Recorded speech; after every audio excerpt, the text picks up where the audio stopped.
back, everybody, to another episode of the Braps, and today I'm just riding around and we're going to talk about whatever. You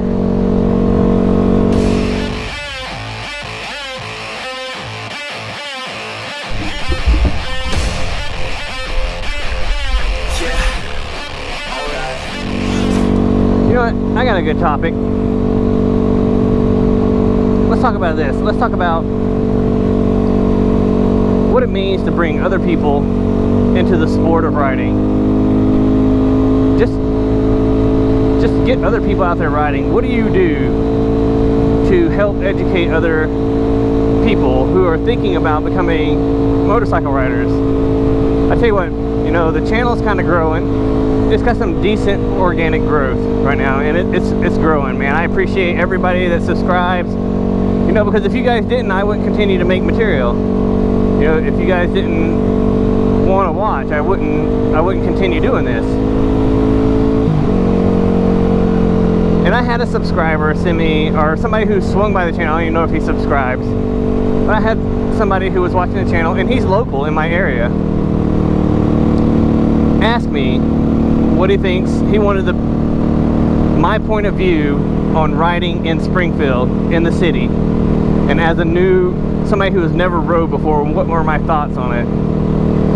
You know, and I don't want to discourage anybody from riding, ever. But it is dangerous. I mean, there is an inherent danger getting on a motorcycle. And as a new rider in a city where drivers as bad as they are here, and he was saying, I've grown up watching all these horrific accidents, this horrible traffic that's in the city, and it's bad. So my words of advice to him were, hey, don't get on a big old bike right off the bat. Take your motorcycle safety course, highly recommend it, and get your feet wet on some not so busy roads. And I recommended taking the back roads like what we're doing with Mrs. Brap. Get your feet wet, get used to the bike, get used to the way it handles, how it feels, how it responds. You know, one of the big things that I do when I'm riding is I simulate, you know, having to do quick reaction, quick braking, or quick turning, quick maneuverable for something that falls in the road. And you need to know how your bike is going to handle in those situations. So that's my biggest thing when I talk to Mrs. Brap about her bike, is get used to the way it feels underneath you, to where it's second nature to be able to move the bike, you know, quickly from one side of the road to the other. What it means to grab a handful of clutch and brake up real quick. I mean, and they teach you these basic fundamentals in the MSF course. So these are the things that you need to focus on, the basic fundamentals as a new rider, and you need to do it in a not so stressful environment. And when I say that, not in the middle of city traffic. Your neighborhood, take the back roads. You know, I mean, these are prime examples, and I love riding these roads out here. I probably won't see a car for a while, and these are good places to get riding. And sometimes you have to get through city traffic to get to places like this. We happen to live in a spot where it's easy for us to jump on and get into some of the back roads. So what are you doing as a rider to get new riders involved? What are you doing to teach them, to educate them on what it takes to be a rider in city traffic? I highly recommend the motorcycle safety course to anybody who's thinking about riding. It's fun watching a new rider progress, watching them discover, you know, the techniques that it takes to ride a motorcycle and ride a motorcycle effectively. You know, it was awesome watching Mrs. Brap going from being scared of corners to looking through her corners. You know, for her to learn how to downshift successfully without making the rear tire slide out. She was really just grabbing a handful of clutch in the beginning, going down like 3 gears and letting the clutch out. Scare the crap out of me. And I know not everybody is meant to teach, you know, or coach other people. Not everybody has what it takes, and that's okay. But at least point them in the right direction of where they can get the training, the instruction that they need.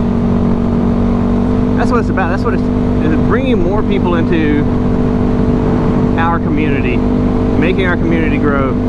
Give us a bigger voice. So when things like the beef tax happen, we have a bigger voice. You know, talk them into like what gear they're going to need to start out riding, because that's a big thing. People who don't know anything about motorcycles go, oh, you know, I have a $5,000 budget, and they go out and they buy a $5,000 motorcycle, and then they got to realize they got to buy a helmet, they need gloves, and at least a jacket. You know, those are 3 key factors that you really want to have: helmet, gloves, jacket. And that easily racks up. I mean, you can get into an entry-level helmet for $100. You know, you can get into some decent gloves for $50. These Alpine Celer, these Alpinestars Celer gloves cost me $50. And you can get into a decent jacket for, you know, right at 100, a little over $100. Something that's got some padding in the impact points. I would like to see our community grow, and the only way it's going to grow is if we get out there and advocate for it, get more people interested in it, and teach them what it's about. What it means to be out on 2 wheels. I mean, why do you ride? I mean, there's lots of videos out there that says why we ride, but really, why do you ride? That's what I want to know. I know why I ride. I come out here and I don't have a care in the world. You know, I can forget all about the stress of work and just enjoy my time. And I love sharing that experience with my wife. It's something that we both have, to where we just come out here and we focus on riding, have a blast. Last time I was here, I went right, so let's go left. Oh, left looks like a highway.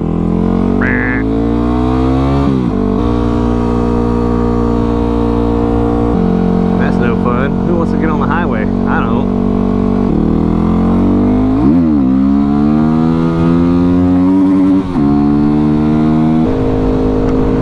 Bugs. Here comes the bugs again, splatting on my screen with a new emotion.